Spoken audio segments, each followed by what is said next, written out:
Bienvenidos. Aleluya. Gracias al Señor por esta nueva oportunidad de poder estar reunidos juntos aquí en la presencia del Señor. Pueden tomar asiento, mis hermanos, por favor. Dios les bendiga. Bienvenidos a todos. Damos muchas gracias al Señor por este tiempo de alabanza. Y como siempre decimos, el Señor es el que guarda nuestra salida y nuestra entrada. Y una vez más se ha cumplido ese texto en nuestras vidas. También Anderson ha estado por Bruselas, por Bélgica, visitando a nuestros hermanos allí, nuestra iglesia. Nuestro hermano Jerónimo anda por Madrid. Nosotros acabamos de llegar de Israel.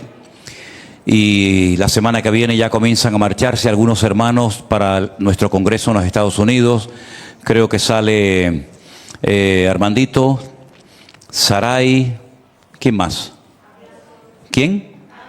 Anderson, Carla también salen. Porque el día 5 de marzo comienza nuestro Congreso Internacional en los Estados Unidos y estamos muy ilusionados y damos gracias al Señor de que todas las noticias que recibimos en cuanto a la organización de este evento, pues todo va bien, gracias a Dios. Recuerden también orar por Alberto y por Damaris, que están allí en Estados Unidos, atendiendo las dos iglesias que tenemos en la Florida. Recuérdenos a ellos en oración. Bueno, cada vez que vamos a ese país siempre hay algo nuevo, porque es un país que no paran hay 20.000 lugares diferentes arqueológicos, 20.000 yacimientos arqueológicos, es increíble. Solamente para que se den cuenta de lo que estamos hablando, cuando salgan de la iglesia, fíjense que allí en la pared tenemos un mapa del mundo. Y Israel es tan pequeño que si ponen el nombre encima del país, lo tapan. Tienen que poner el nombre fuera, para que se vean lo pequeño que es y al mismo tiempo la riqueza en todos los aspectos culturales, espirituales, arqueológicos, históricos que contiene ese lugar donde se escribió la Biblia.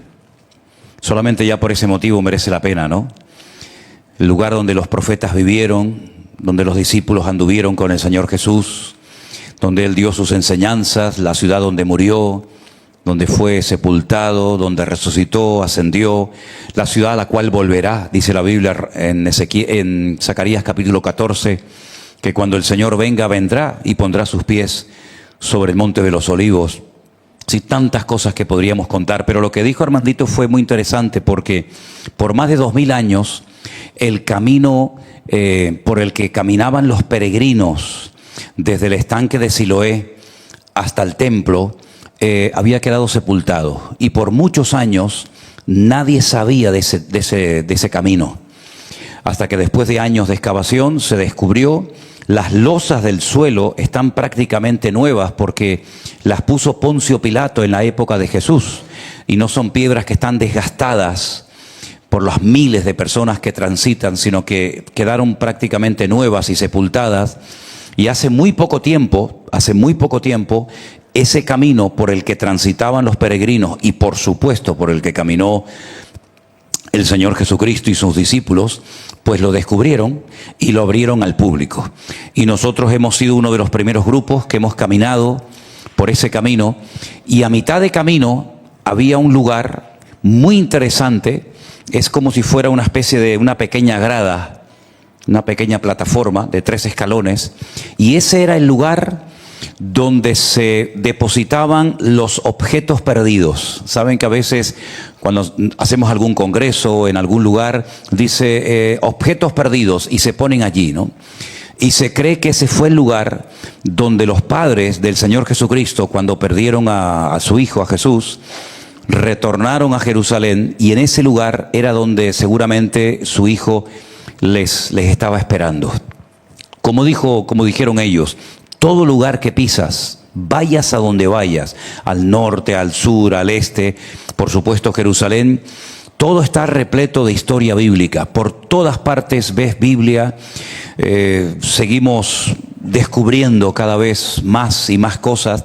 Tuvimos una experiencia muy bonita estando allí en Jerusalén, y es que Eduardo, el pastor Eduardo, que fue uno de los que nos compartió la palabra el año pasado en el congreso que hicimos en El Escorial, ¿se acuerdan? Él estaba llevando un grupo de unas 80 personas.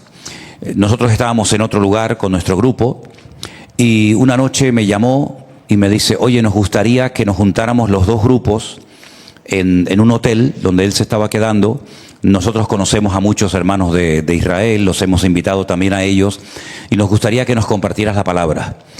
Y tuvimos un tiempo precioso, la verdad que fue un tiempo de alabanza muy bonito. Después yo les compartí la palabra, ahora les voy a comentar un poquito lo que le compartía a ellos allí. Y fue un tiempo precioso de conocer a un montón de hermanos, porque fíjate qué curioso, la Biblia dice que en los últimos tiempos, cuando ya el Señor Jesucristo haya regresado a la tierra, todas las naciones que estén con vida, que escaparon con vida de la gran tribulación, tendrán que subir todos los años a Jerusalén a adorar al Señor. Y uno dice: ¿cómo van a poder subir tantos millones de personas? Bueno, hermanos, yo les digo sinceramente, cuando tú vas a Jerusalén y te paras en una esquina o te sientas en un banco y comienzas a ver a la gente que pasa, es que hay gente de todo el mundo. Chinos, por supuesto, chinos, ¿dónde no hay chinos? Chinos, japoneses, finlandeses, españoles, latinoamericanos, americanos, de todas las naciones de la tierra. Uno se queda sorprendido la cantidad de personas que van a ese pequeño país.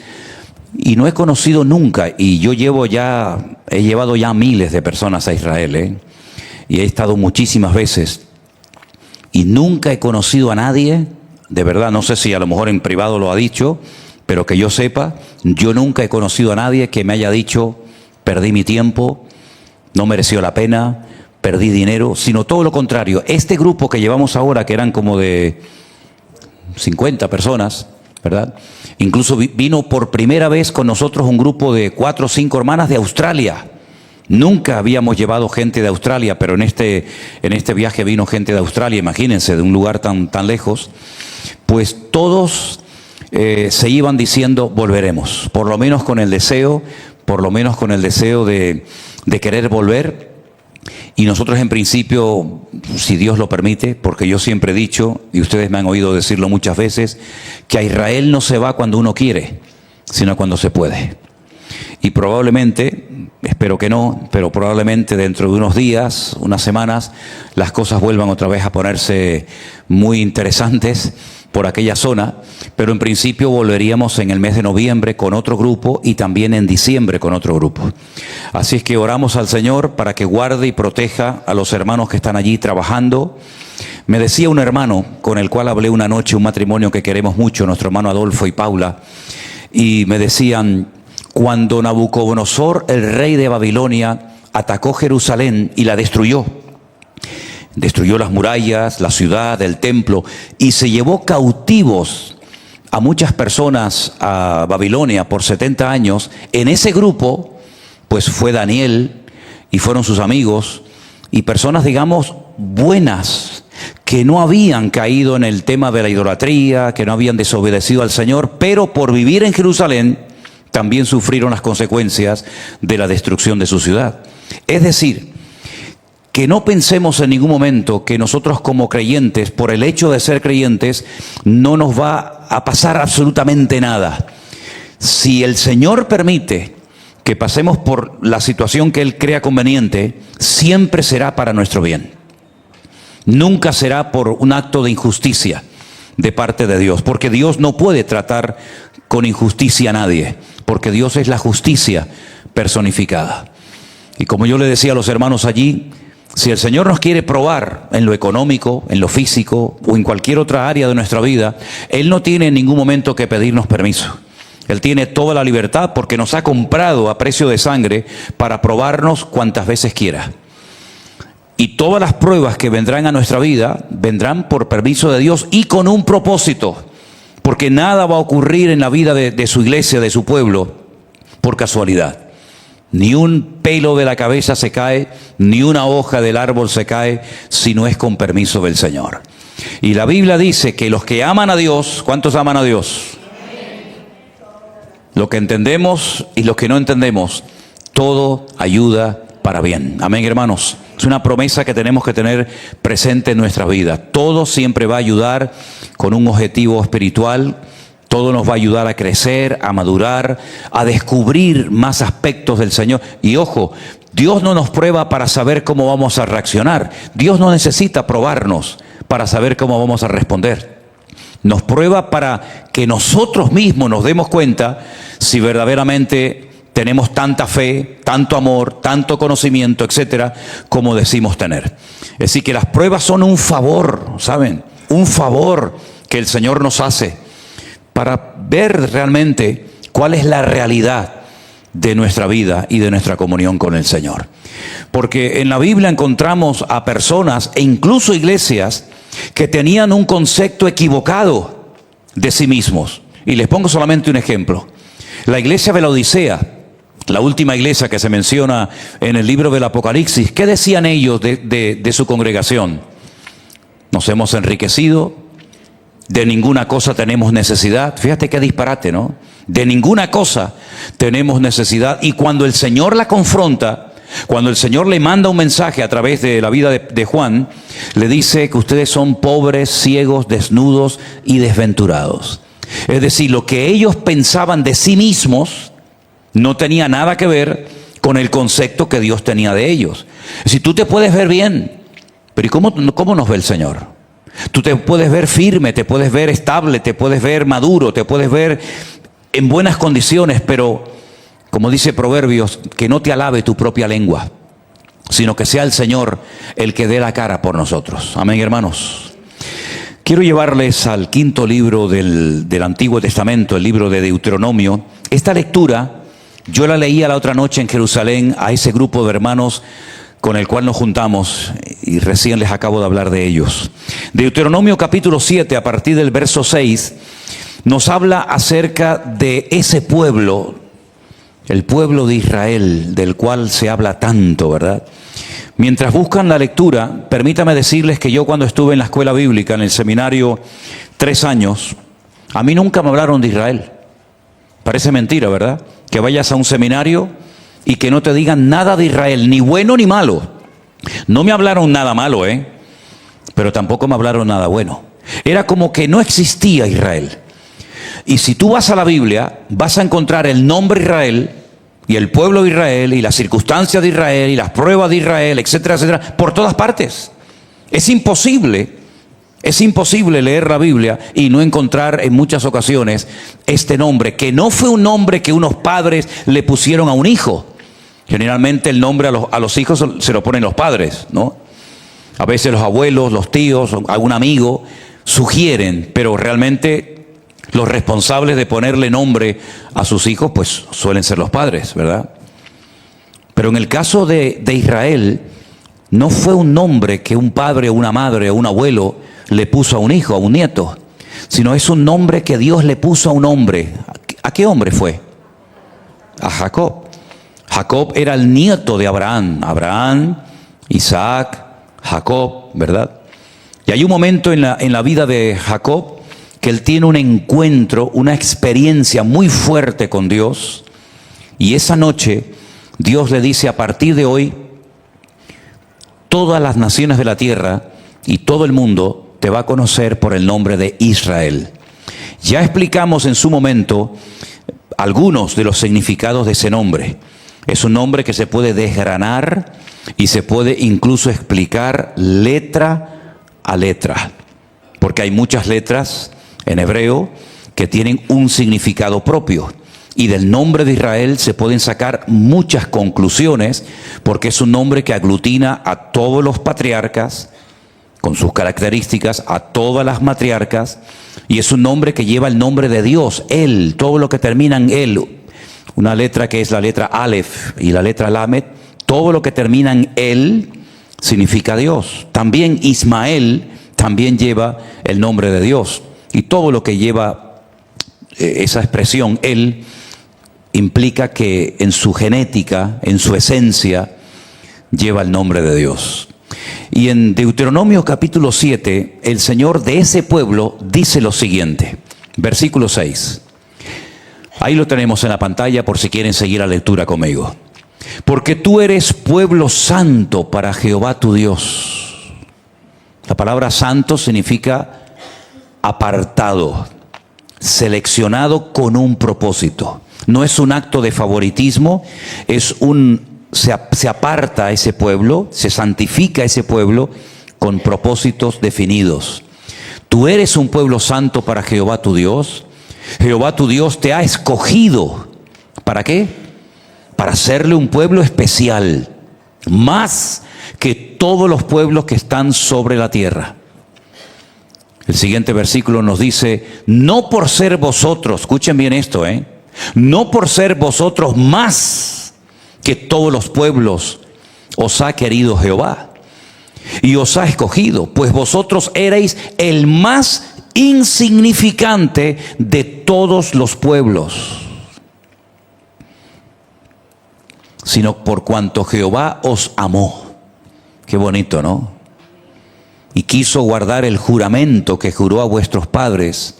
Os ha sacado Jehová con mano poderosa y os ha rescatado de servidumbre de la mano de Faraón, el rey de Egipto. Dice el texto, conoce pues que Jehová tu Dios es Dios, Dios fiel, que guarda el pacto y la misericordia a los que le aman y guardan sus mandamientos hasta 1000 generaciones. Y dice, y que da el pago en persona al que le aborrece, destruyéndolo, y no se demora con el que le odia, en persona le dará el pago. Guarda, por tanto, los mandamientos, estatutos y decretos que yo te mando hoy que cumplas. ¿Cuántos dicen amén? Esa es la definición, alguna de las características de este pueblo. Un pueblo apartado, un pueblo seleccionado, no como un acto, ya digo, de favoritismo, sino que fue apartado, seleccionado por Dios en su soberanía, para que a través de ese pueblo, número uno, viniera a todas las naciones de la tierra el concepto de monoteísmo. Es decir, que hay un solo Dios. En aquellos tiempos, todo el mundo adoraba dioses, muchísimos dioses. Y tenían a veces dioses para la guerra, tenían dioses para el campo, dioses que guardaban los animales, dioses que guardaban las familias, etcétera, ¿no? Sin embargo, por medio de un hombre llamado Abraham, Dios los saca de un país que hoy en día sería Kuwait, por ejemplo. En aquellos tiempos se llamaba Ur de los Caldeos. Y lo saca por un llamado que recibe, le dice, déjalo todo, familia, casa, amigos, herencia, absolutamente todo. Y sal, y dice la Biblia que salió en obediencia sin saber a dónde iba. Y el otro día, cuando fuimos a la parte más norte de Israel, estábamos a 45 kilómetros de Damasco, al lado de Siria. Cuando llegamos allí, en un lugar que se llama Tel Dan, donde estaba la tribu de Dan, pues hay una puerta que quedó petrificada. Y por esa puerta entró este hombre con su familia, con su mujer, el patriarca Abraham. Y el Señor a lo largo del camino le fue dando pues instrucciones, directrices acerca de lo que tenía que hacer. Y el Señor le dijo, en ti, por medio de ti, todas las naciones de la tierra serán bendecidas. Y este hombre fue, por así decirlo, el primer monoteísta de la historia, el hombre que dejó la idolatría y se convierte en un adorador de un Dios que va a ir conociendo poco a poco. Va a ir conociendo los nombres de Dios, las características de ese Dios que lo ha llamado, etcétera, etcétera. Y este hombre es, por así decirlo, el padre, el fundador del pueblo de Israel. Él no era judío, evidentemente. Si todavía no nació el pueblo de Israel, ¿cómo va a ser judío? A él se le conoce como el hebreo, y la palabra hebreo viene de hebrit, es decir, el que está al otro lado del río. Había dos grandes ríos en la Mesopotamia de la época, el Éufrates y el Tigris, y hebreo se llamaba, hoy en día hebreo es el que habla hebreo, el judío, el israelita, ¿verdad? Pero en aquella época el hebreo era el que estaba detrás del río. Y este hombre caminó durante meses, tal vez durante años, por todo lo que se conoce como la creciente fértil, hasta que llega a Canaán, y allí Dios le revela que su descendencia van a estar como esclavos durante siglos en Egipto. Y cuando en el país en el que él vive, Canaán, la maldad del amorreo llegue ya a lo sumo, entonces Dios sacará a ese pueblo, descendientes de él, de Egipto, y les entregará esa tierra. Pasaron siglos hasta que esas promesas se cumplieron. Y nosotros tenemos que tener paciencia en nuestro trato y en nuestra relación con el Señor. Hay creyentes que lo quieren todo ya y rápido. Y en el Señor una de las cosas que tenemos que aprender es aprender a esperar. Pacientemente esperé en el Señor, decía el salmista. Tenemos que aprender a esperar la respuesta divina y no precipitarnos, porque a veces por querer ir demasiado rápidos nos adelantamos al plan, al proyecto de Dios, y a veces podemos echar a perder muchas cosas por nuestras prisas. Y finalmente se cumplió el hecho de que el pueblo de Israel salió de la esclavitud, logró llegar a la tierra prometida, pero en el segundo intento. Lamentablemente, en el primer intento, cuando Moisés escoge a uno de cada tribu de Israel y los manda como exploradores para que reconozcan el país, cuando retornan después de 40 días y el pueblo los esperaba con una expectativa tremenda, trajeron tal desánimo al pueblo que dice que el pueblo de Israel estuvo toda la santa noche llorando, porque dijeron: sí, la tierra es grande, la tierra es bonita, pero es imposible de conquistarla. La gente es enorme, y es verdad, había gente muy alta en aquel tiempo en el pueblo, en ese pueblo. Era gente armada hasta los dientes. El país no estaba deshabitado. Muchas ciudades estaban con unas murallas enormes, como por ejemplo la famosa ciudad de Jericó. Y el pueblo se desanimó de tal manera que el Señor los castigó a estar 1 año por día. 40 días caminando, reconociendo la tierra, la menospreciaron, la infravaloraron, y ahora van a estar 40 largos años dando vueltas y vueltas en el desierto, hasta que toda aquella generación que podía haber disfrutado de la bendición de aquel país, perdió la bendición por hablar mal, por juzgar la tierra del Señor. ¿Cuántas cosas, hermanos queridos, no sé si han pensado ustedes alguna vez en esto? ¿Cuántas cosas podemos perder los creyentes por no tener una buena actitud? ¿Cuántas bendiciones que están encima de nuestras cabezas, que simplemente es cuestión de apropiarnos de cada una de ellas, podemos perder por no alimentar la fe, sino más bien alimentar la incredulidad y la desobediencia? Nació una nueva generación, y esa nueva generación fresca, sin prejuicios, sin temores, fue la que logró entrar a la tierra prometida en la época de Josué. Ahora es interesante notar, porque a lo largo de la historia, por supuesto, el pueblo de Israel jugó un papel fundamental. No solamente enseñaron a las naciones el monoteísmo, sino que fue el primer pueblo y el único que recibió unos mandamientos directamente de Dios, no solamente para ellos como una especie de protección, de constitución, sino que esos mandamientos, esas instrucciones, esas enseñanzas nos han llegado a nosotros. Por ejemplo, ¿quién inventó los famosos 10 mandamientos? Porque es un delito matar a una persona, pero aquí y en cualquier parte del mundo tú no puedes ir por la calle matando a la gente. Pero ¿quién dijo que no se puede matar a la gente? Lo dijo Dios.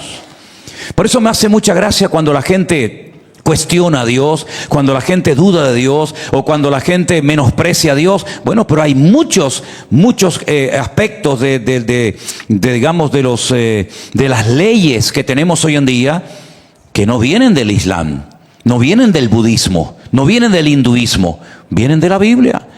El amor al prójimo, el respeto a la propiedad privada, el no matar, el no dar falsos testimonios en un juicio, y podríamos enumerar cientos de leyes que hoy en día en cualquier código penal del mundo, incluido el de España, son delitos. Pero ¿de dónde arranca eso de que es un delito, o nosotros diríamos un pecado? De Dios, de la Biblia, de los mismos labios del Señor cuando le dio la ley a Moisés y se la dio a todo el pueblo de Israel. ¿Quién inventó que la semana tenga 7 días? ¿Quién decidió que las semanas tengan 7 días? Ojo, los musulmanes tienen su propio calendario, que es mucho más pequeño que el nuestro. Los chinos tienen su calendario, los budistas tienen su propio calendario, pero todo el mundo respeta la semana de 7 días. ¿Quién inventó? ¿Quién dijo? ¿Quién estableció que la semana tiene que tener 7 días? Dios en su palabra. Por lo tanto, es absolutamente absurdo y ridículo descartar todas estas cosas, porque hasta el ateo tiene que entender que hay muchas cosas que creemos y practicamos hoy en día que no vienen fruto de la casualidad, ni 4 iluminados se sentaron alrededor de una mesa y tomaron una serie de decisiones en cuanto al tiempo y otras cosas.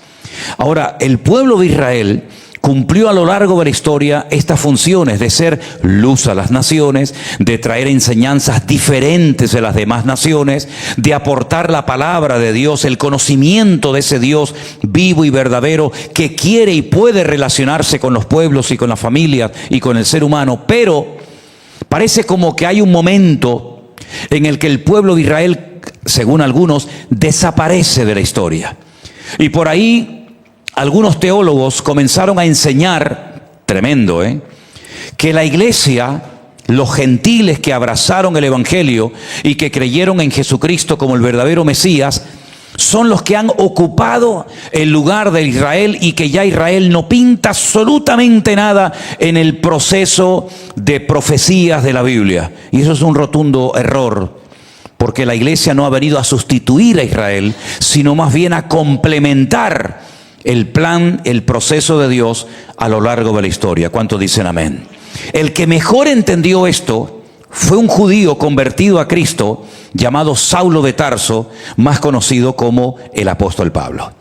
El apóstol Pablo, cuando escribe una carta a los romanos, dice lo siguiente. Quiero que vengan conmigo. Disculpa que no te haya dado esta porción antes, ¿sí? Pero tú la vas a encontrar fácilmente. Romanos capítulo 11 dice, a partir del versículo 11, Romanos 11:11. Digo pues, ¿han tropezado los de Israel para que cayesen? Pablo dice, en ninguna manera. Pero por su transgresión, escuchen bien esto, por su transgresión vino la salvación a los gentiles para provocarles a celos. Es interesante notar que en el Antiguo Testamento hay varios pasajes, varios personajes que fueron capacitados y enviados por Dios para alcanzar a gente que no eran del pueblo de Israel. Tal vez el ejemplo más conocido fue sin lugar a dudas el de Jonás. Jonás es un judío, un israelita, que recibe un llamado para salir de su país, de sus fronteras, y marcharse al extranjero, a un lugar llamado Nínive, para predicarles la palabra de Dios. Todos sabemos lo que pasó. No quería ir, prefirió incluso huir de la presencia de Dios y posteriormente prefirió que lo suicidaran, que lo mataran, arrojándolo a las aguas de un mar embravecido, pero que él no quería ir porque sabía que si se exponían a la predicación de palabra, corría el riesgo de que la gente se arrepintiera, se convirtieran y Dios los perdonara. Y uno dice, ¿y no estaría contento Jonás de ver que la gente se arrepiente de sus pecados y aceptan al Dios de Israel? Sería lo lógico, ¿no? Pero para él, honestamente, aquello no le hacía ninguna gracia. Entonces dice Pablo que el pueblo de Israel por un tiempo ha entrado en una ceguera espiritual. ¿Saben? Pues no sé si fue el año pasado, ahora que estoy pensando, cuando salimos del jardín de la tumba, el lugar donde cerca del monte de la Calavera, donde crucificaron a Jesús, y el jardín de la tumba, donde estuvo enterrado en la cueva de José de Arimatea, había 2 policías en la calle, y yo me acerqué a uno de ellos y les dije en su idioma, en el hebreo, parte del capítulo 53 del libro de Isaías, que para nosotros el capítulo 53 de Isaías no está claro, está clarísimo, que habla no de un pueblo, sino de un personaje, y ese personaje es el Señor Jesucristo. Y cuando terminé de decírselo, incluso le enseñé en hebreo el texto, él lo leyó completo y le dije, ¿qué opinas? ¿Y saben lo que me dijo? No he entendido nada. Y le dije, ¿cómo? ¿Tú no has entendido esto? Es tu idioma, es tu lengua. Me dice, no he entendido nada. ¿Y saben lo que me vino en ese momento a la cabeza? Lo que dice también en otro pasaje de Isaías, que le darás un libro al que sabe leer y te dirá, no sé leer, no entiendo nada. Y se lo darás al que no sabe leer y te dirá, lógicamente, es que no puedo leer porque no sé. En otras palabras, hay como una especie de velo, de escamas en los ojos, de ceguera espiritual, que leen y no entienden. Y es interesante notar que dice el apóstol Pablo que transgredieron, desobedecieron a Dios, pero emplea una palabra en el verso 12, muy interesante. Dice, si su transgresión es la riqueza del mundo y su defección la riqueza de los gentiles, cuánto más su plena restauración. Esa palabra, que yo sepa, es una palabra que no usamos nunca, defección.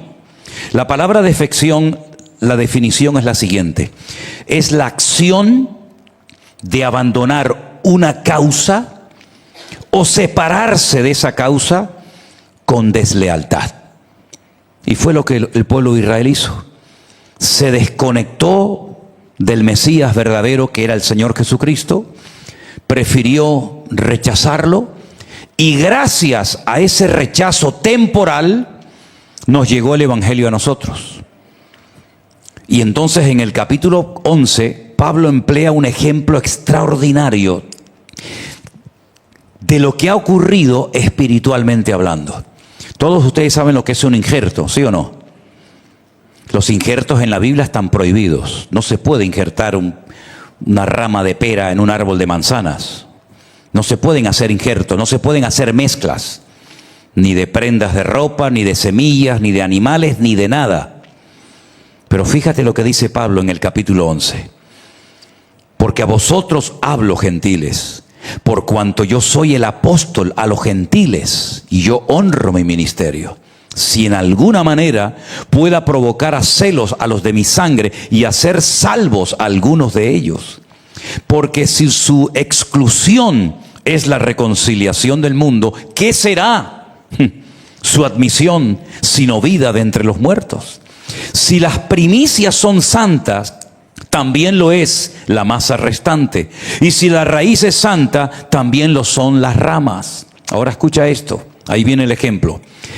Pues si algunas de las ramas fueron desgajadas, y tú, siendo olivo silvestre, has sido injertado en lugar de ellas, y has sido hecho participante de la raíz y de la rica savia del olivo, no te japtes de las ramas, contra las ramas, y si te japtas, sabe que no sustentas tú la raíz, sino la raíz a ti.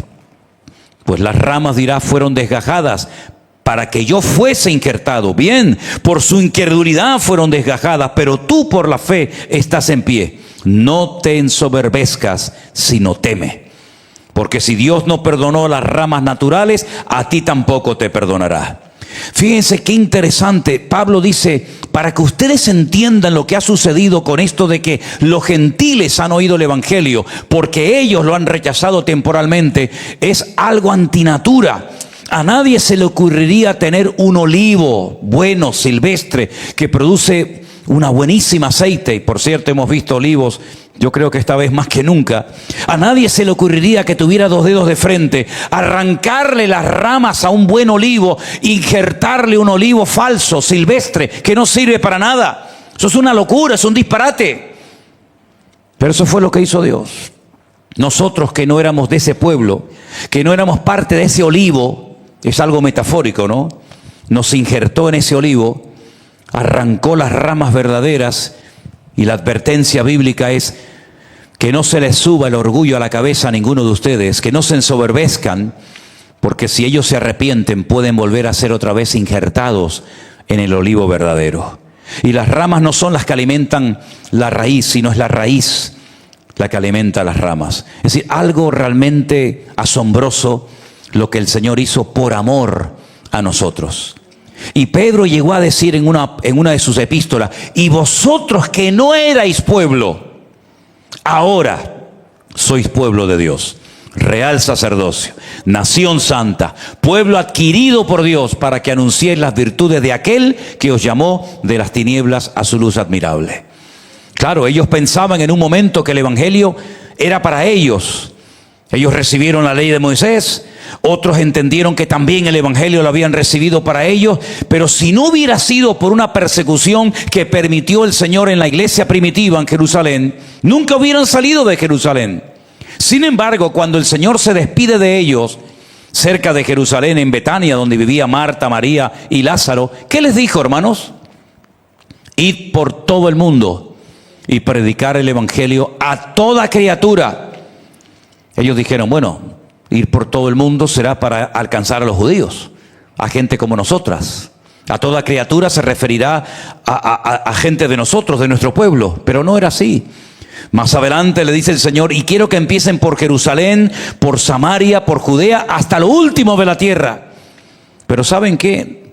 No querían salir de Jerusalén. Estaban contentos, estaban tan bendecidos. La obra no paraba de crecer. Miles de personas se convertían al Señor, todos judíos en Jerusalén, hasta que vino una tremenda persecución a la iglesia. Y aunque parece que fue una desgracia, al contrario, fue una bendición que se metieran con ellos. Porque dice que los que fueron esparcidos iban por todo el mundo, por todas las naciones, predicando la palabra, hasta que el mismísimo Pablo, que era el perseguidor, el precursor de aquella tremenda persecución, él también se convirtió. La Biblia dice que le tenían miedo. Claro, ¿quién no le va a tener a un hombre con esa autoridad? Que tenía las cartas, el poder en la mano para encarcelar, para forzar, para torturar a la gente, porque él creía que eran traidores, que habían dejado la Torá de Moisés por seguir a un hombre que lo llamaban el Mesías. Sin embargo, él fue una persona tremendamente usada para llevar el evangelio a todas las naciones de la tierra. También Pedro aprendió una lección maravillosa. Estuvimos allí el otro día donde estaba Cornelio. ¿Cuántos se acuerdan de Cornelio? Aquel centurión romano que dijo, un ángel me dijo que te llamara. Por eso he mandado soldados a Jaffa, a Jope, para que vengas y nos digas lo que nos tengas que decir. Aquí estamos todos pendientes, atentos.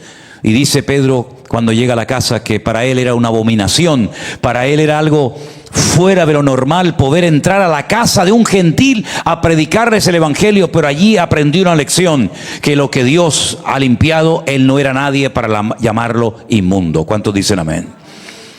Le llamaron la atención los líderes, los pastores, los hermanos de Jerusalén, porque dijeron, ¿qué has hecho? ¿Cómo se te ha ocurrido llevar el evangelio a los romanos cuando nos están oprimiendo? Hermanos, nosotros no podemos tener ningún tipo de prejuicio racial contra nadie. No he oído ni un amén, Pero no podemos tener ningún tipo de prejuicio racial contra nadie. No podemos tener ningún prejuicio racial contra nadie. Pero lamentablemente eso existe en la iglesia hoy en día. Yo he estado en Estados Unidos en iglesias de blancos, o en iglesias de negros, iglesias de ricos, iglesias de pobres. Y miren nuestra congregación, miren nuestro ministerio. Tenemos de un montón de países del mundo. Porque eso fue lo que nos dijo el Señor a nosotros aquí en esta pequeña congregación hace 23 años. Cuando en medio de una predicación yo les dije, muchos de ustedes no estaban, yo les dije, hermano, este ministerio se llenará de gente herida y de muchos extranjeros. Y en aquel momento éramos 6 personas aquí en el culto. Y así ha sido. El Señor nos ha traído gente de Bolivia, de Perú, de todas las naciones de la tierra, o de muchas naciones de la tierra. ¿Por qué? Porque el Señor ama a todo el mundo por igual. ¿Cuántos dicen amén? Y la iglesia tiene que ser un hospital y tiene que estar abierta a todo tipo de personas, nos caigan bien o nos caigan mal, sean de nuestro estilo o sean de otro estilo. ¿Saben una de las cosas que en estos casi 20 años, creo, que llevamos viajando a Israel, hemos visto de una forma preciosa? Que cuando se forma el grupo, claro, al principio yo los conocía, pero cada vez conozco menos a la gente porque nos conocemos en el aeropuerto cuando nos encontramos allí. Hay gente que viene de un país, que vienen de otro país, hay gente de un cierto nivel, otros que son gente más humilde, unos que son bautistas, otros son pentecostales, otros son no sé qué. Pero yo les digo el primer día cuando se suben al autobús, aquí no estamos para hablar de doctrina, para discutir de estilos. ¿Y saben qué? Ellos se quedan asombrados de cómo durante una semana, hermanos que a lo mejor no se iban a conocer de nada en sus respectivos países, allí aprendemos a estar juntos, en armonía. Por eso Dios envía bendiciones y vida eterna. Aprendemos a respetarnos, a orar juntos, a cantar juntos, a alabar juntos al Señor. Y eso es algo que el Señor está haciendo desde hace un tiempo a esta parte. Enseñarnos que nunca vamos a estar de acuerdo en todo. que habrán diferentes estilos, diferentes formas de ministrar, de alabar al Señor, pero qué hermoso cuando dejamos a un lado las diferencias y nos unimos en la multitud de cosas que tenemos en común. Y eso es una señal de madurez. La persona inmadura no se adapta a otra persona. Quiere que todos sean como él, que piensen como él, que alaben como él. Pero la persona madura es la que acepta a su hermano diferente.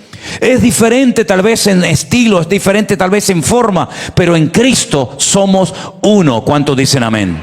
Y esa es la voluntad de Dios, que seamos uno en Cristo Jesús. Esa fue la oración de Jesús en Juan capítulo 17. Padre, que sean uno, perfectos en unidad, como tú y yo somos uno. Y por eso el diablo odia tanto la unidad de la iglesia.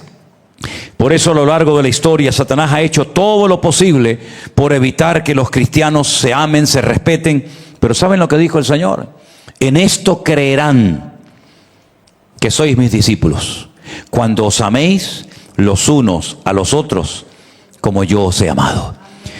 Y va a ser un experimento muy interesante el que vamos a tener ahora a partir del mes de abril en nuestra finca en Novelda, en Alicante, cuando durante 3 meses 24 horas al día tendrás que convivir con el que le huelen los pies, con el que no se baña todos los días, con el que es diferente a ti. Y sí, podrás aprender muchas cosas de la Biblia, podrás ir de un lugar a otro, pero ¿sabes qué? La convivencia es fundamental. Porque aquí estamos un rato muy breve y realmente no nos conocemos. Realmente el tiempo que pasamos juntos, en proporción al tiempo que pasamos fuera de las reuniones de la iglesia, es muy poco. Y aquí no nos conocemos realmente, pero cuando convivimos, hay amigos. Allí pueden surgir cosas que en la iglesia nunca van a surgir, pero eso es lo que va a traer crecimiento y madurez a nuestras vidas. Amén, hermanos. Porque si no aguantas a tu hermano, ¿cómo vas a aguantar al inconverso cuando se meta contigo y se burle de ti? Es todo un aprendizaje.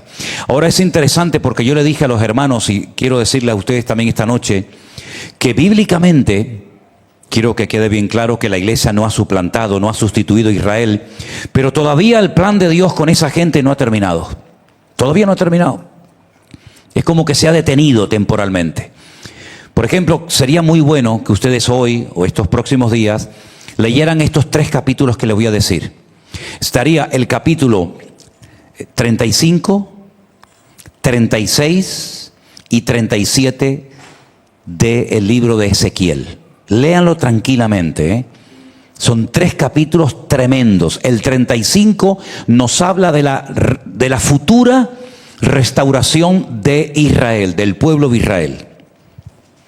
Y el 36 y el 37 nos habla acerca de cómo se va a producir esa restauración de este pueblo. Primeramente habría una restauración de tipo nacional o digamos física. Lo que aparece en esos capítulos es una visión que recibe el profeta Ezequiel en el cautiverio, donde el Señor le muestra un valle enorme lleno de huesos secos por el sol, que aparentemente no sirven para nada. Y el Señor le hace una pregunta a su siervo y le dice: Ezequiel, hijo de hombre, ¿tú crees que estos huesos vivirán? Y Ezequiel se queda sorprendido y le dice al Señor: no lo sé, Señor. No sé lo que puede pasar con este montón de huesos. Hombres, mujeres, niños, ancianos, unos que murieron a una edad, otros que murieron a otra edad. Yo no sé el futuro de estos huesos secos. Pero el Señor le dice: predícales. Predicarles a huesos. Bueno, yo me pegué durante un tiempo predicando las sillas vacías. Entonces Ezequiel dice: bueno, pues le predicaré a los huesos secos. Y la Biblia dice que esos huesos comenzaron a juntarse uno con otro, se levantaron, se convirtieron otra vez en seres humanos, pero eran como zombies, si me permiten la expresión. No tenían vida, eran como esqueletos ahí. Y el Señor les dice: llama al Espíritu para que entre en ellos. Y dice que entró el Espíritu de Dios en ellos y se convirtieron en un ejército tremendamente poderoso. Es decir, de algo que estaba muerto, seco, que no servía para nada, hay un proceso de restauración donde primeramente se convierten en esqueletos, pero sin vida. Y después, cuando entra el Espíritu de Dios, se convierten otra vez en gente viva, que comen, que respiran, que caminan, que ven, que oyen, que hablan. Y entonces le dice el Señor: ahora te voy a explicar lo que acabas de ver. Esta es la casa de Israel. Este es mi pueblo, que están secos, muertos, sin presente y sin futuro. Y entonces vemos que a lo largo de la historia, el pueblo de Israel, que estaba por aquí y por allá, que se le cerraban las puertas en todas partes, de repente, en un día, se proclaman como nación. En 5 ocasiones, los árabes que vivían allí, se les ofreció el tener tierra en aquel lugar, y las 5 veces lo rechazaron. Las 5 veces dijeron no. Lo dijeron antes del 48, lo dijeron en el 48, lo dijeron en los años 2000, 5 veces. Y una de las veces, los supuestos palestinos dijeron no, porque querían 1,5 metros más de tierra de la que se le ofrecía. Y por 1,5 metros de tierra rechazaron la posibilidad de tener su propio estado, su propio país. En el año 1948, Israel dijo: está bien, nos conformamos con una pequeña porción de arena, de tierra, que no vale absolutamente para nada. Lean la declaración de Mark Twain. ¿Conocen Mark Twain, no? Lean lo que Mark Twain dijo cuando fue a Israel en el siglo XIX. Dice: aquí solamente hay basura, enfermos, malaria. Este país no vale para nada. En 1948 surgió en un día, en unas horas, un país que hacía 2000 años que no existía. Eso no ha pasado nunca en la historia, nunca. Y hubo un nacimiento natural o físico, como dice Ezequiel capítulo 36. Los huesos secos volvieron a tener vida. Pero falta la segunda parte de esa profecía, que es una restauración espiritual. Y esa restauración aún no se ha producido. Por eso todas las pruebas, todas las guerras, todas las persecuciones, todo lo que ha ocurrido es para doblegar a ese pueblo, para que reconozca que el único que puede darles vida y vida en abundancia es aquel que dijo: yo soy la resurrección y la vida, el que cree en mí, aunque esté muerto, vivirá. Por eso dice el apóstol Pablo, que era un judío convertido a Cristo, él dijo que a nosotros, que hemos recibido al autor de la vida, nos dio vida cuando estábamos muertos, exactamente igual que ellos. Estaban como huesos secos, muertos, que no servían para nada, pero nosotros estábamos exactamente igual o peor condición que ellos. Pero cuando entendimos que Cristo murió por nosotros, que pagó el precio de nuestros pecados en la cruz y nacimos de nuevo, Pablo dice: Él os dio vida a vosotros cuando también estabais muertos en vuestros delitos y en vuestros pecados. Y hemos nacido de nuevo, y eso fue lo que no entendió Nicodemo cuando una noche fue a la casa donde Jesús se hospedaba y le dice: Rabí, maestro, sabemos que Dios te ha enviado. Fíjate, no estaba muy acertado que digamos, ¿no? Sabemos que Dios te ha enviado como maestro, porque nadie puede hacer las cosas que tú haces si no está Dios con él. Y no se daba cuenta con quién estaba hablando. Y el Señor lo interrumpe y le dice: mira, Nicodemo, si no naces de nuevo, no puedes entrar en el reino de los cielos. Y él no entendió nada. Él pensaba que le estaba diciendo el Señor que tenía que meterse otra vez en el vientre de su madre y nacer. Y le dice el Señor: no van por ahí los tiros. No hablo de un nacimiento físico. Ese nacimiento ya lo has experimentado. Ya eres un hombre adulto, ya eres un hombre avanzado en edad. No hablo de ese nacimiento. Hablo de un nacimiento de tipo espiritual, del agua y del espíritu. Y le tuvo que explicar lo que significa ese nuevo nacimiento. Por cierto, ¿todos ustedes ya han tenido ese nuevo nacimiento? ¿Ya han aceptado al Señor Jesucristo en su corazón como su Salvador personal? Sí. Pues ahora tienen doble vida, la vida física y la vida espiritual. ¿Y se acuerdan cuando yo les dije aquello de el que nace una vez muere 2 veces? ¿Se acuerdan? pero el que nace 2 veces muere una sola vez. ¿Cómo se interpreta eso? Bueno, para eso tienes la Biblia. Nosotros hemos nacido físicamente. Unos nacieron ¿en cuánto? En el 1970, 76, otros en 1983, otros en 1800. No hay ninguno de eso, ¿no? Todos hemos nacido físicamente de un padre, de una madre, tenemos, ¿verdad?, una edad cronológica, pero ese nacimiento no nos sirve para entrar en otro nivel, en otra dimensión, que es la dimensión espiritual, donde Dios vive. Y ese nuevo nacimiento se experimenta cuando tenemos a Cristo en nuestro corazón. Y por eso tenemos que orar para que el pueblo de Israel se le caigan las escamas y pueda entender que aquel que rechazaron y crucificaron era el verdadero Mesías, y que todos los que han asestado posteriormente eran falsos Mesías. Me preguntaba Armandito, esa fotografía de ese señor mayor, viejito, que está así con la mano levantada, que hay como un póster, una fotografía de él por todas partes, en los árboles, en las paradas de guagua, etcétera. ¿Quién es? Digo, el último Mesías. El último Mesías que han reconocido, el famoso Lubavitch, que murió en Nueva York, y van a pedirle cosas y tienen toda su tumba llena de papeles.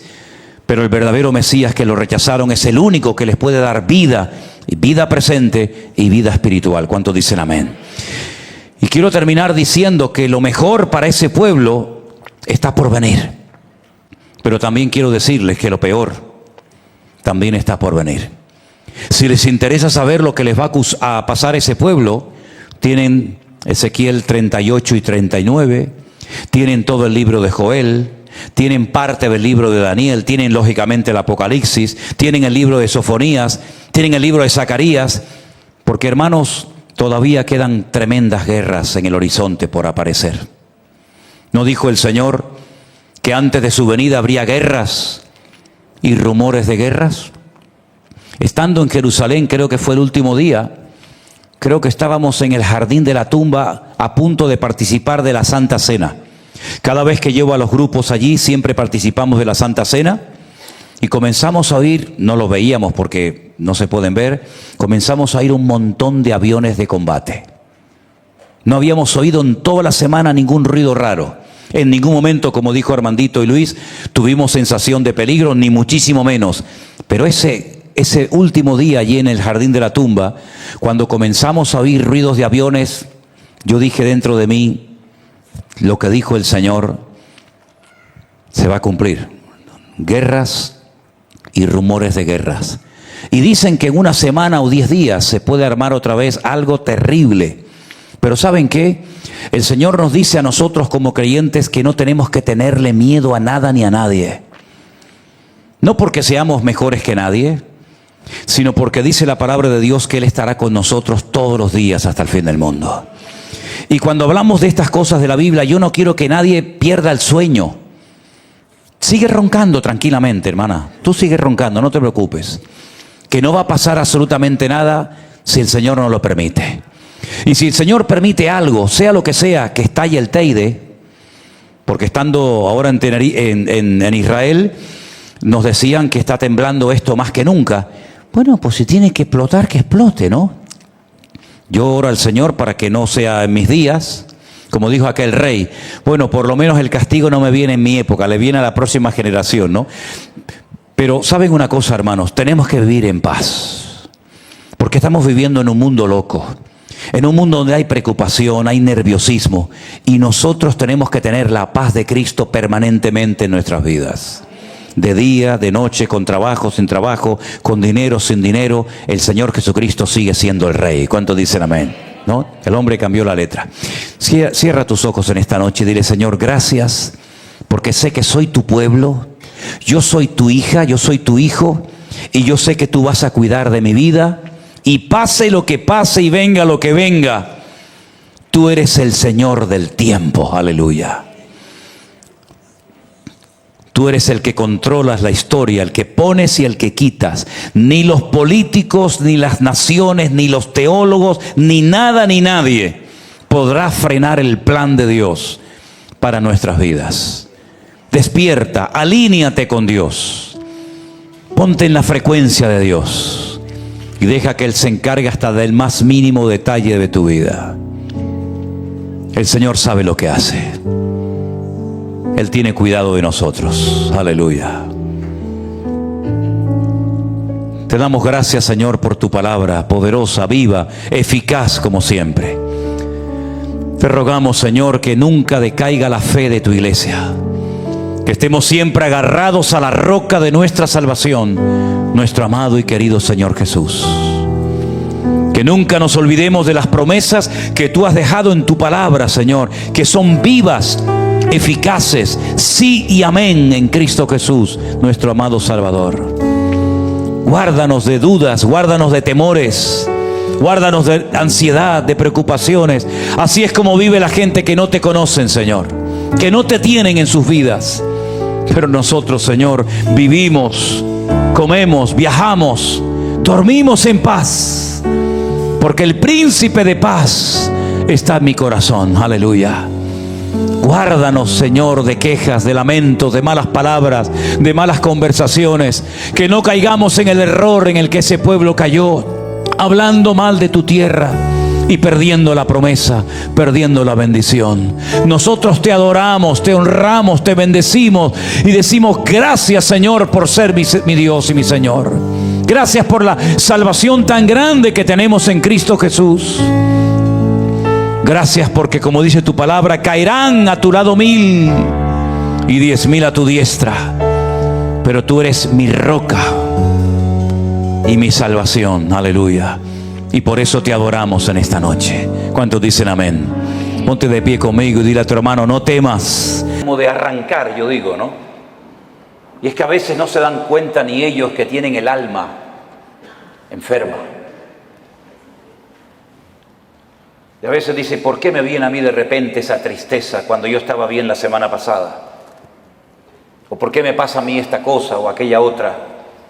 Y es que uno tiene que ir al manual, a la escritura, y pedirle al Señor olfato y discernimiento espiritual.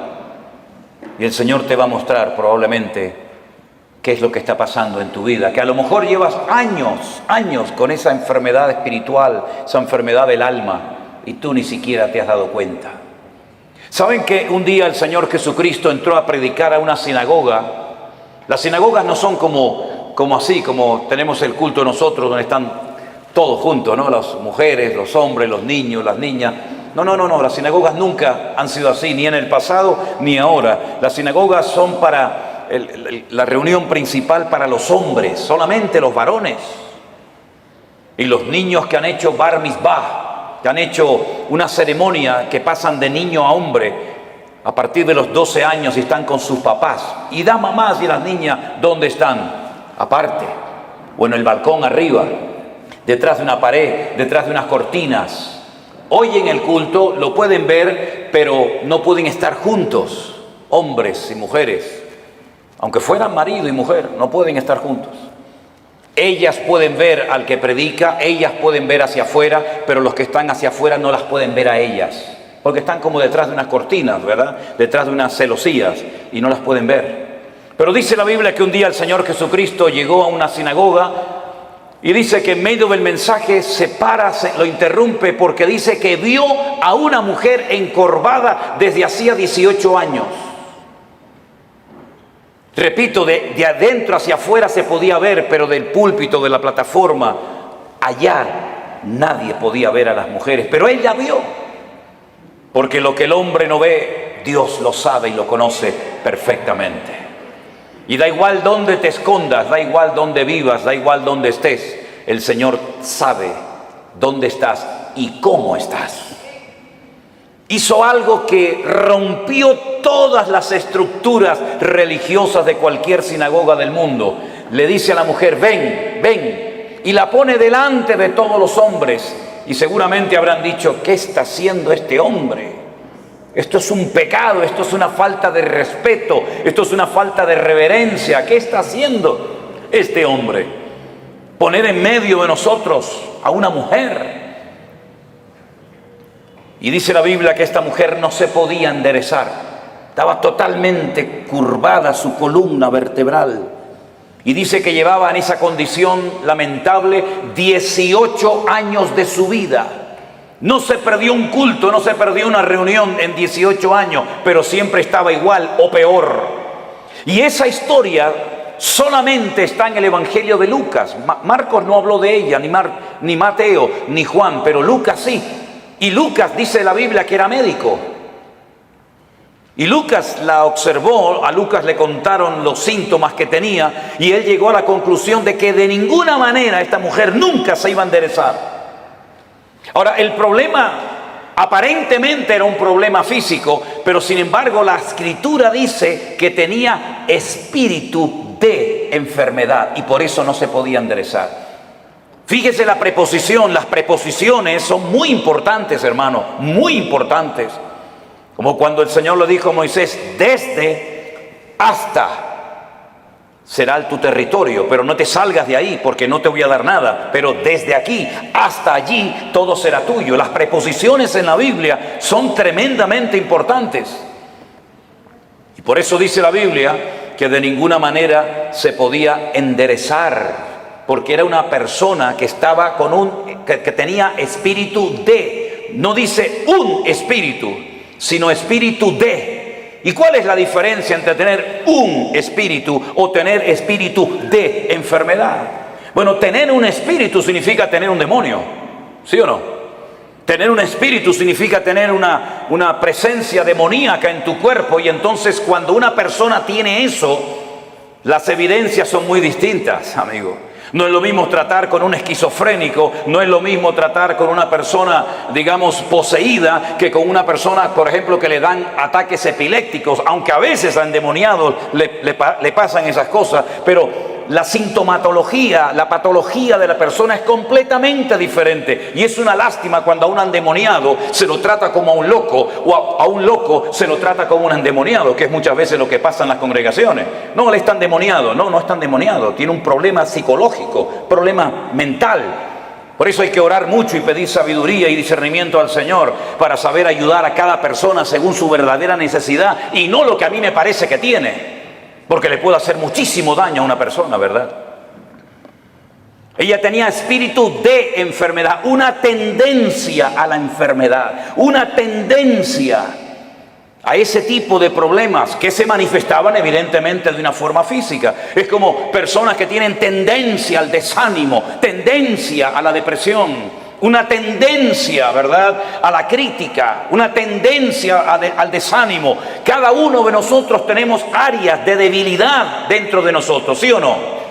Claro que sí, unos más y unos menos, unas más evidentes que otras, pero todos tenemos tendencia, ¿verdad? Hay gente que tiene tendencia a hablar más de la cuenta, ¿sí o no? Bueno, aquí no en Guatemala porque ustedes están en un nivel espiritual diferente al nuestro, ¿no? Pero hay gente que tiene una tendencia a... Me dijo una hermana, dice, hermano, ¿usted cree que yo tengo don de lenguas? Y la miré así de arriba abajo y le digo, no sé si lo suyo es don de lengua, pero tiene una lengua que parece un don, hermana. ¿Sabe? Así que esta mujer tenía espíritu de enfermedad.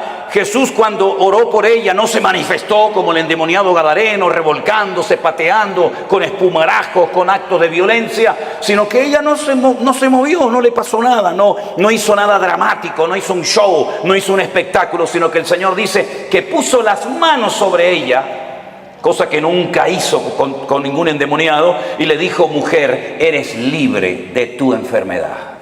Y entonces dice que ella inmediatamente se endereza. Y claro, el principal de la sinagoga, ante semejante milagro, tenía que haber dicho, gloria a Dios, qué bendición que a esta hermana, que la hemos tenido 18 años en la congregación, por fin puede enderezar su vida y hacer una vida normal. ¿No hubiera sido lo más lógico esa reacción? Pues no fue esa la reacción. No le gustó nada lo que estaba sucediendo allí. Y entonces se levanta y dice, 6 días hay en que se debe trabajar. En estos vengan, pero no en día de reposo. Vamos a ver, para entender esta palabra, hay que saber que durante la semana La sinagoga está cerrada prácticamente. El culto principal, para que me entiendan, es en el séptimo día, en el día de Shabbat, el único día de la semana que según la Biblia tiene un nombre. Los nombres de la semana en la Biblia no son lunes, que es el culto a la luna, el martes al Marte, el miércoles a Mercurio, el jueves a Júpiter, el viernes a Venus, el sábado a Saturno y el Sunday o domingo al Sol. En la Biblia los nombres de la semana no tienen nombres, tienen números: día primero, día segundo, día tercero, día cuarto, día quinto, día sexto, Shabbat. El único día que tiene nombre es el séptimo, porque el domingo es el primer día de la semana.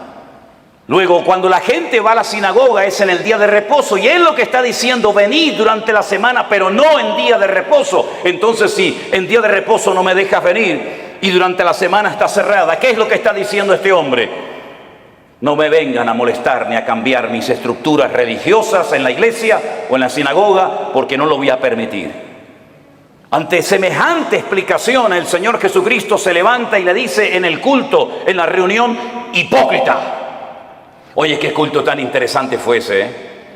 Una mujer que sale detrás de una cortina, que se endereza, el otro que no sé qué, el otro que... Fue un culto muy interesante ese día, ¿eh? Cómo me hubiera gustado estar a mí allí, ¿no? Cuando el Señor se le queda mirando a este y le dice hipócrita, yo le hubiera dicho: dale, Señor, dale más. Hipócrita.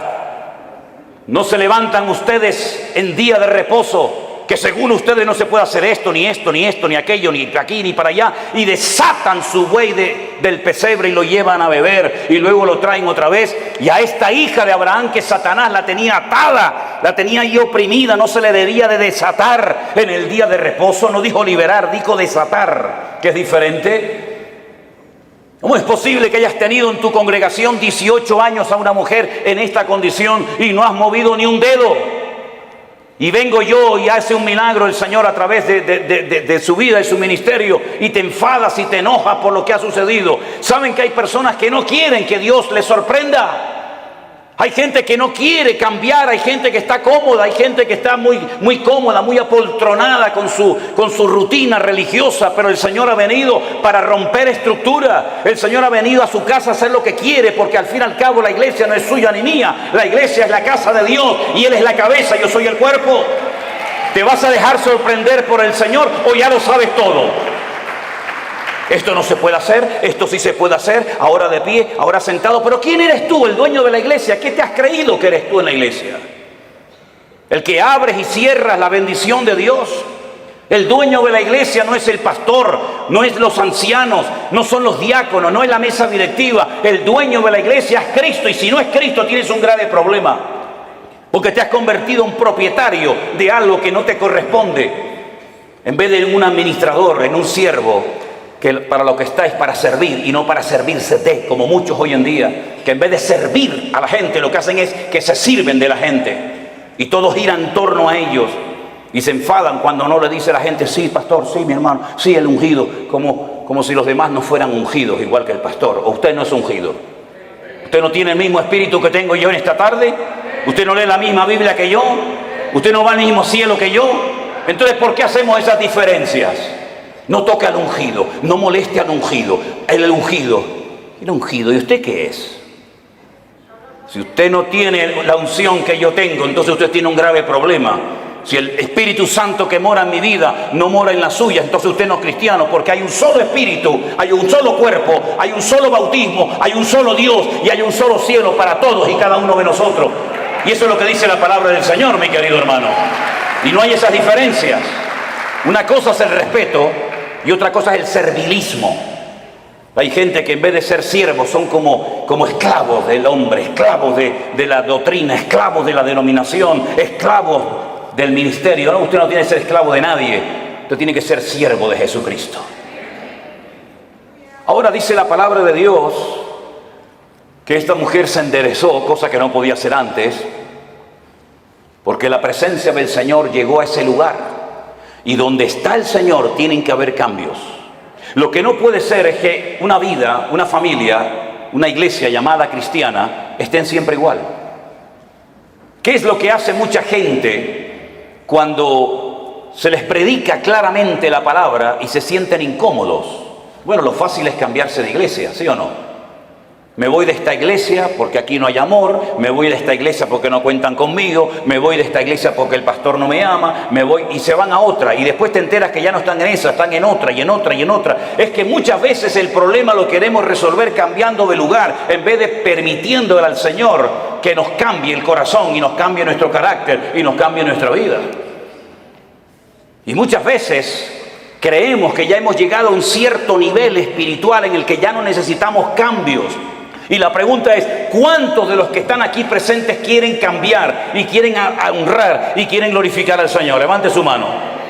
Pues entonces, como Dios lo va a hacer a través de pruebas. Hoy se habló aquí de pruebas. ¿Saben? Dios no tiene que pedirle permiso a usted ni a mí para probarnos. Para nada. Y las pruebas por las que pasaremos a lo largo de nuestra vida, que pasaremos sí o sí, son proporcionales a nuestro nivel de fe y de madurez.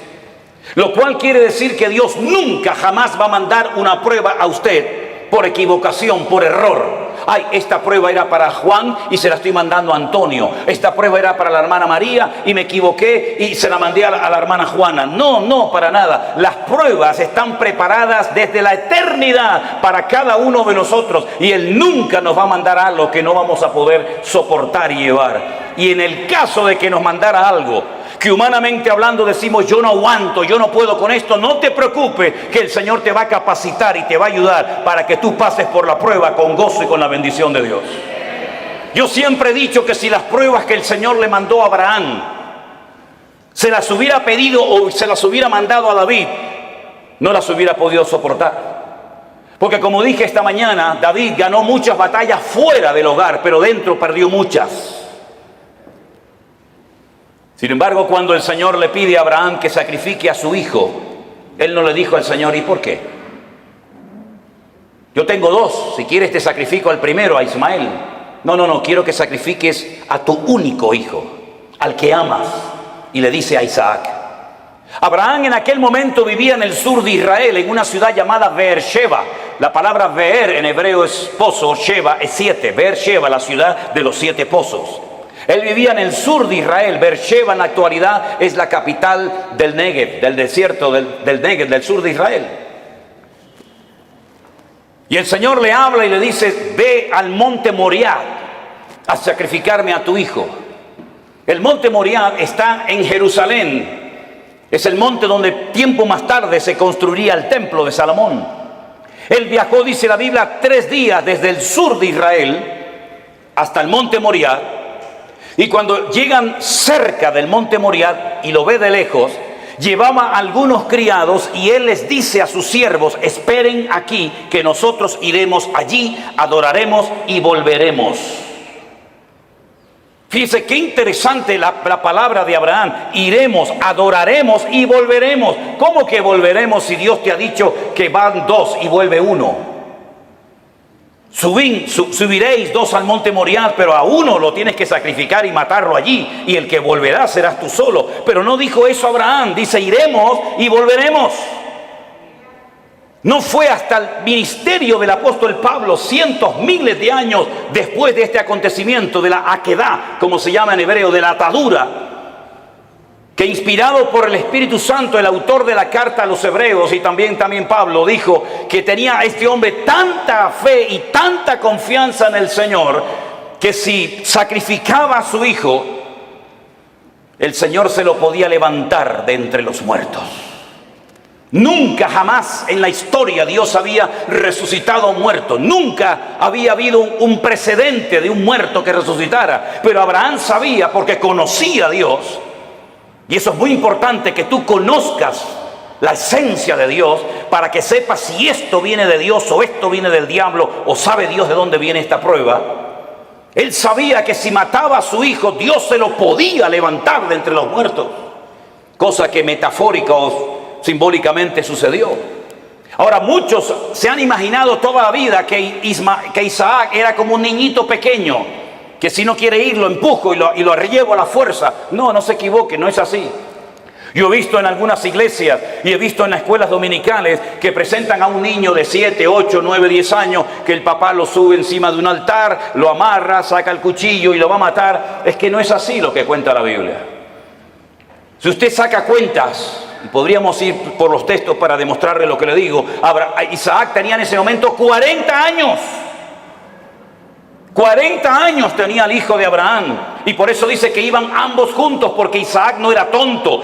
Isaac sabía perfectamente que un sacrificio necesita de una víctima, de un animal, cordero, cabra, oveja, buey o lo que sea. Y por eso él le dice al padre: Padre, veo que llevas el fuego. Porque no era la primera vez que subía a un monte a sacrificar algo, a hacer un holocausto. Veo que llevas la leña, veo que llevas todo, pero falta lo principal, falta la víctima, falta el animal. Y el padre le dice: el Señor proveerá, hijo. El Señor proveerá. ¿Tú sabes que el Señor proveerá lo que necesitas? ¿Lo sabes?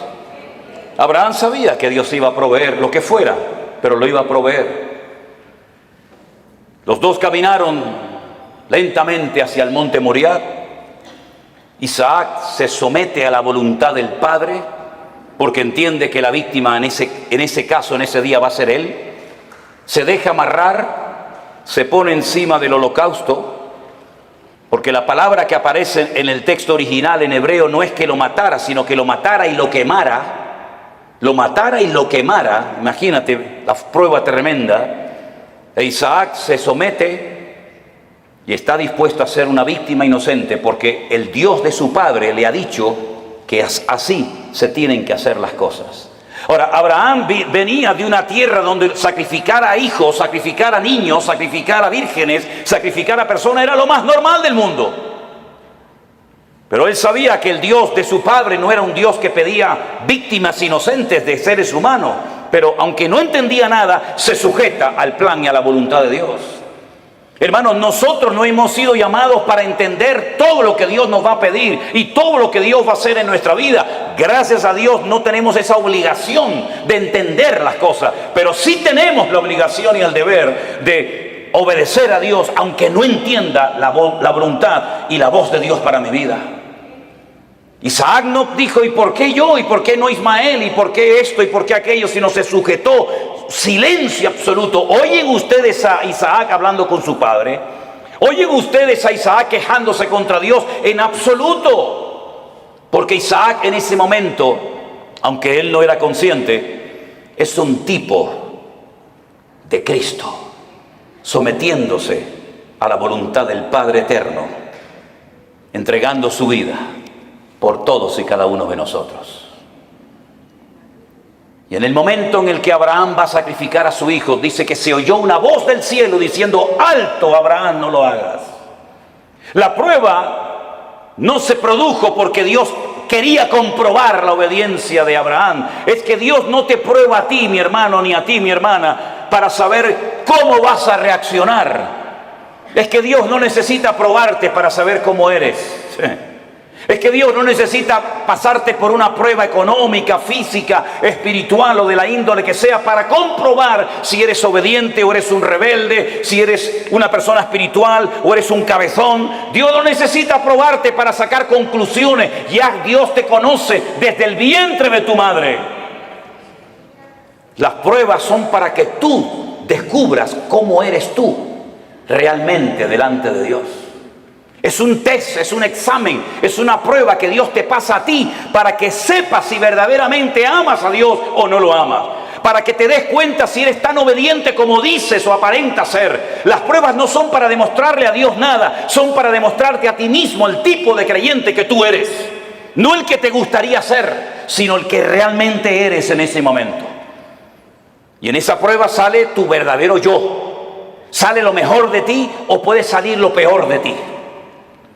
Es en la prueba donde se ve realmente si se puede contar contigo. Todo eres bla, bla, bla, bla, bla, planes, proyectos, ideas, pero a la hora de verdad no vales para nada. Es en la prueba donde se demuestra si tú verdaderamente tienes paciencia y tienes temor de Dios y respetas al Señor y estás dispuesto a sacrificarte. Las pruebas, repito, no son para demostrarle a Dios nada. Las pruebas son para que tú te des cuenta el tipo de madurez, tus debilidades, tus carencias o tus puntos fuertes.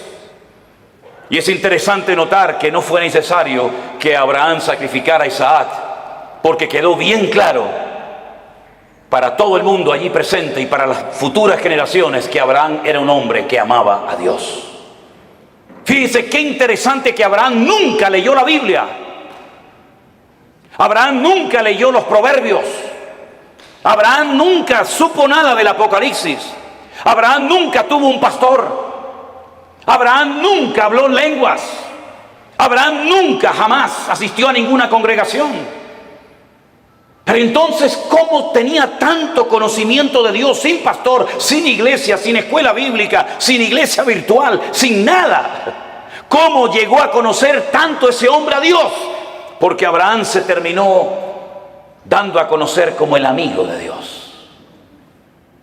¿Y por qué fue amigo de Dios? Porque Jesús tiempo más tarde dijo: ¿queréis ser mis amigos?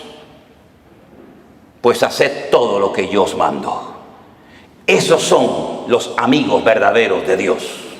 Aquellos hombres y mujeres que, aunque no entienden lo que está pasando, ni cuánto va a durar la prueba, son capaces de someterse a la voluntad de Dios, sin entenderlo todo, pero que conocen a Dios por la comunión y por la relación que tienen con Él. ¿Cuántos dicen amén? Lo mismo le pasó a José. José nunca fue a ninguna iglesia. José nunca tuvo un pastor que le instruyera, que le ayudara, que le aconsejara. José nunca leyó la Biblia, pero cuando llegó el momento de la prueba más grande de su vida, él salió corriendo, porque él dice: ¿cómo voy yo a pecar contra mi Dios haciendo semejante cosa? ¿Cómo él sabía si no estaban los 10 mandamientos escritos? No estaba ni una palabra, ni una coma, ni una tilde de la Biblia escrita. ¿Cómo él sabía que eso no le agradaba a su Dios? Porque el que conoce a Dios sabe lo que a Dios le agrada y lo que Dios abomina. ¿Por qué hay tanta gente en las iglesias hoy en día que están todo el santo día pidiendo confirmación? ¿Me puede el Señor confirmar si estoy llamado o no? ¿Me puede el Señor confirmar si tengo que ir allí o no? ¿Qué confirmación necesitas tú, mi hijo? Lea la Biblia, métase en la comunión con el Señor, y no va a necesitar que nadie le ponga la mano encima para que le diga lo que usted tiene que hacer. Esa dependencia enfermiza de la oveja, del pastor, como si el pastor fuera su papá, como si el pastor le tiene que decir: vaya al baño ahora. No, ahora no vaya al baño, vaya para allá. No, eso no es así. Hay que ya crecer, hay que madurar, hay que aprender a ser autodidactas, porque llegará el momento que no existirá iglesia virtual, que no nos dejarán predicar en YouTube, que no nos dejarán predicar en Facebook. Llegará un momento que nos arrancarán las Biblias, llegará un momento que nos perseguirán, y en ese momento todo lo que han aprendido, si es que han aprendido algo, es lo que te va a mantener firme contra los ataques que vendrán en el futuro, mi querido hermano. No dependa de mí, por el amor de Dios, no dependa de la iglesia, dependa del Dios Todopoderoso, aleluya. Y si no lo aprende, dudo que aguantes la prueba, porque la prueba solamente la aguantan los que aman a Dios. Yo he descubierto eso, hermanos. Las pruebas no las sacan con buena nota, con buena calificación los que han aprendido a cantar muy bien. Las pruebas no las aprueban aquellos que saben, digamos, predicar muy lindo. No, las pruebas las aprueban con muy buena nota los que en el fondo aman a Dios con toda su alma y con todo su corazón. Porque cuando una persona ama, hace cualquier locura. Cuando una persona ama, está dispuesta a poner a un hijo sobre un altar y degollarlo como si fuera una bestia. Cuando una persona ama, es capaz de oír de los labios de Cristo: vas a morir crucificado como yo. Y Pedro dice: tú sabes que yo te amo, Señor. Cuando una persona ama, está dispuesta a estar solo en una cárcel, sabiendo que no estoy solo, sino que Él está conmigo, y puedo terminar mi carrera y guardar la fe. Y cuando uno ama a Dios de todo corazón, puede escribir una carta diciendo: en mi primera defensa ninguno estuvo a mi lado, todos me desampararon. Pero no lo habla desde la amargura, no lo habla desde el rencor o el resentimiento, sino que dice: no se preocupen, hermano, Demas me abandonó, Alejandro me causó muchos males, el otro se fue por aquí, el otro se fue por allá, me sacaron de la celda, me llevaron al juicio, nadie estuvo a mi lado, pero el Señor estuvo a mi lado y me dio fuerzas, aleluya, y me guardó de la boca del león. En el peor momento de su vida, cuando todos, Timoteo, Tito, Priscila, Aquila, Silas, el otro y el otro, tenían que estar con Pablo, ni uno apareció. pero el Señor estuvo a mi lado y me libró de la boca del león y me seguirá librando. A Él la gloria y la honra y el imperio por los siglos de los siglos, dice Pablo. A ese nivel tenemos que llegar, a ese nivel de fe, a ese nivel de madurez, a ese nivel de esfuerzo y sacrificio es al que tenemos que llegar todos y cada uno de nosotros, porque todos vamos a ser probados en mayor o en menor medida. Y dice la Biblia que los que son fieles y aman al Señor, Dios nos guardará de la hora de prueba que ha de venir sobre todas las naciones de la tierra. Hace años atrás la gente de Europa venía a América, cuando el continente europeo quedó totalmente arrasado por la Segunda Guerra Mundial.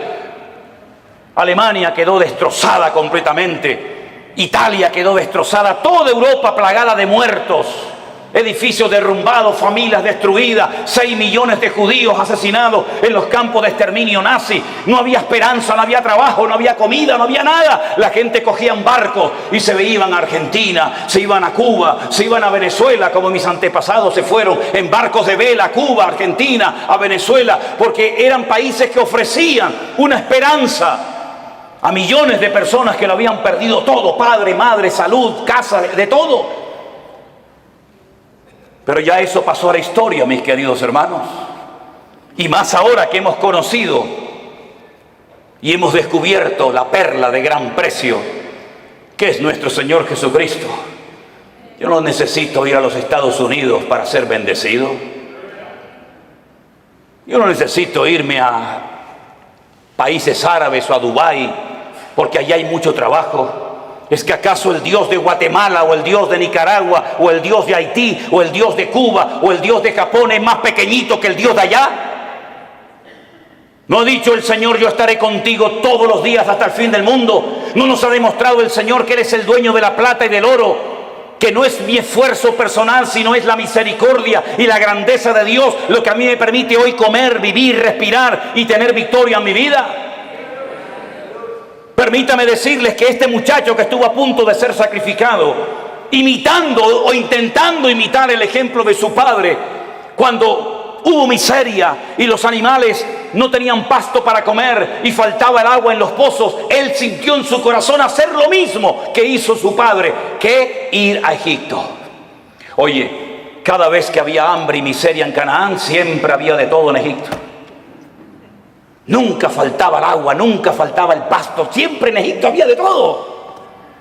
Y el Señor le dice a Isaac: no vayas a Egipto. Pero Señor, mi padre fue a Egipto. Claro que tu padre fue a Egipto, y a Egipto se le metió en su casa. ¿O no te acuerdas de tu hermanito Ismael, de quién nació? Y no te acuerdas de doña Agar, no te acuerdas que se fue de Egipto, pero Egipto se le metió en la casa. Tú no tienes que ir a Egipto para nada, tú te quedas aquí. Pero Señor, yo vivo en Beersheba, yo vivo en un desierto, no hay agua, no hay nada. Y el Señor le dice: siembra. ¿Pero dónde? Siembra ahí en la arena, siembra en la arena. Y después, ¿cómo riego la semilla? Escarba, busca. Y empezó a escarbar, ¡pum!, le salió agua. Y vinieron los enemigos y dijeron: hay que taparle el pozo. Y le taparon el pozo. ¿Y ahora qué hago? ¿Me voy a Egipto? No, vete más allá.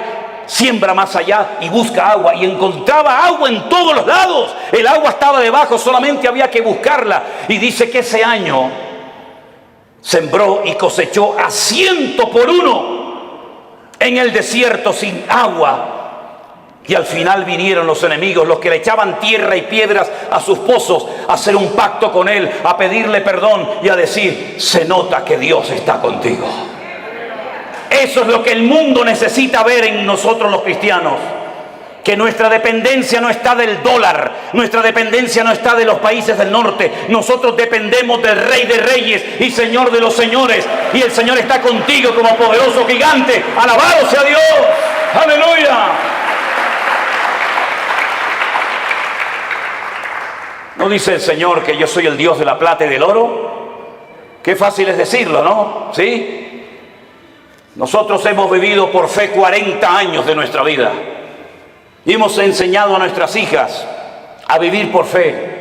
Y hemos vivido desde el minuto 1 que nos casamos y desde el minuto 1 que salí de la escuela bíblica he vivido por fe. No he dependido de nada ni de nadie, sino solamente del Señor. Ha habido momentos de abundancia, ha habido momentos de escasez, pero el Señor nunca nos ha fallado, jamás.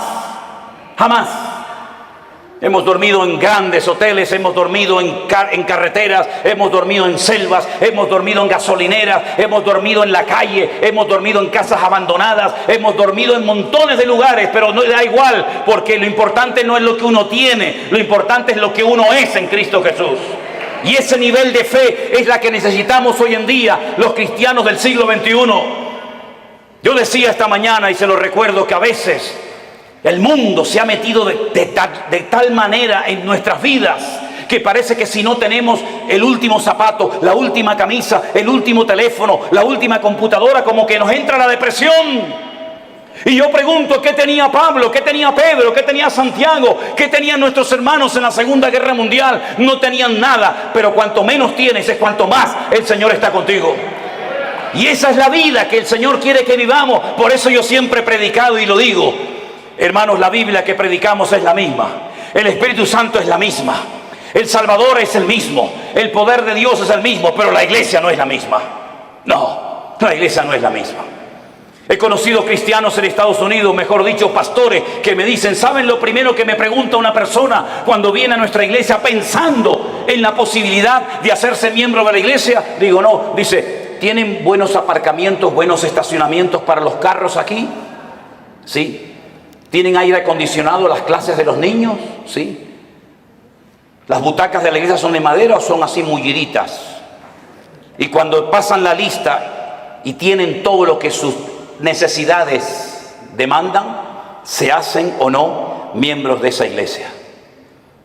Yo te mandaría un tiempo a África, a Corea del Norte, a Irán, a Pakistán, y a lugares donde los hermanos a escondidas de noche tienen que ir con un pico y una pala a romper bloques de hielo así de gordo y bautizarse en lagos helados para que no los maten las personas que están a su alrededor.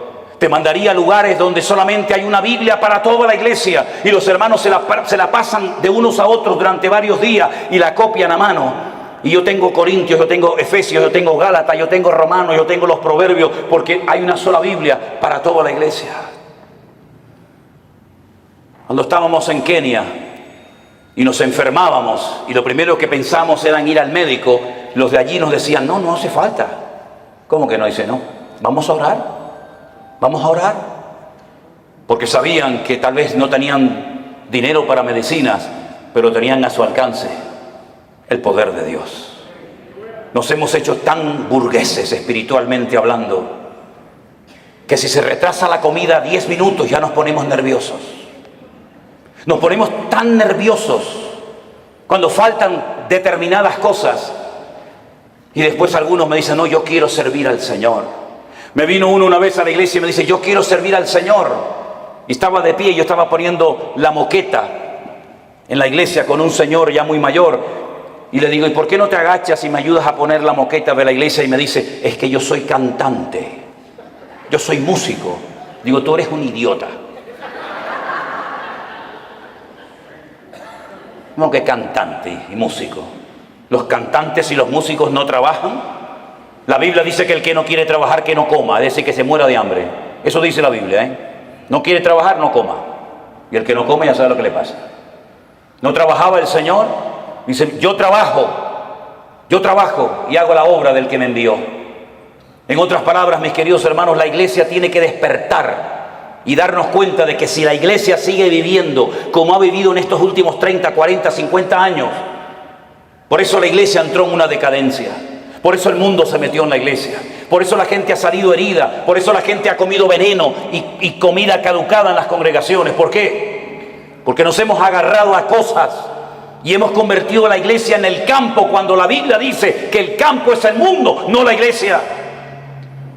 Y por eso para algunos la iglesia virtual era una locura, porque necesitan el púlpito, necesitan la banca, necesitan tocar. Y el Señor nos ha enseñado que sin púlpito, sin banca, sin nada, el Señor ha alimentado y bendecido a su pueblo en todas las naciones de la tierra. Por eso yo les animo a todos y a cada uno de ustedes que no olviden todo lo que hemos aprendido desde marzo del 2020 hasta el día de hoy. Que no tengamos una amnesia, sino que recordemos todo lo que el Señor nos ha venido enseñando y mostrando día a día. Estos testimonios de gente cambiada, estos testimonios de gente sanada, testimonios de familias restauradas, todo esto lo ha hecho el Señor sin necesidad de que una persona sea la estrella y el protagonista. La obra la ha hecho el Señor nuestro Dios, al cual le damos a Él siempre toda la gloria y toda la honra. Aleluya. Así que, mi querido hermano, Dios sí que nos guardará de las pruebas, claro que sí, pero nuestro nivel de madurez tiene que ser elevado. Me sorprendió mucho cuando fuimos a la cárcel el otro día, los pastores, sí, pastores que están allí también cumpliendo condena, privados de libertad, pero saben que ese es el momento y el lugar donde tienen que estar atendiendo y ministrando a otras personas. Cada uno de nosotros tenemos un lugar en el cuerpo de Cristo.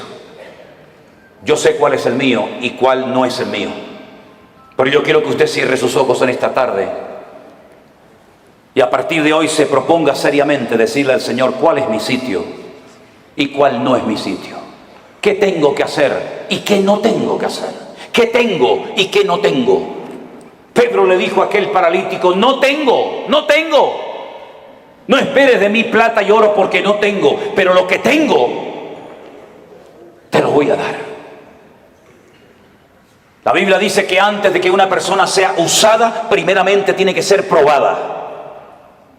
Nadie puede ser usado en el reino si no es probado primeramente. Y el Señor sabe cómo probarnos y cuánto tiempo probarnos.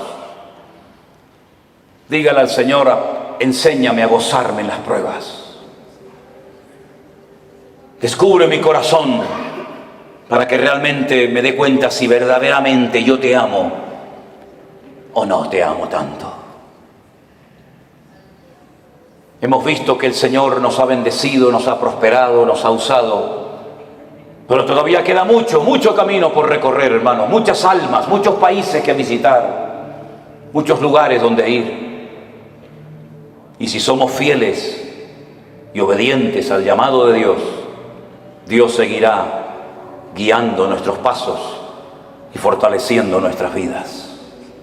Señor, te damos gracias en esta tarde por este día de victoria, de bendición que hemos pasado juntos, Señor.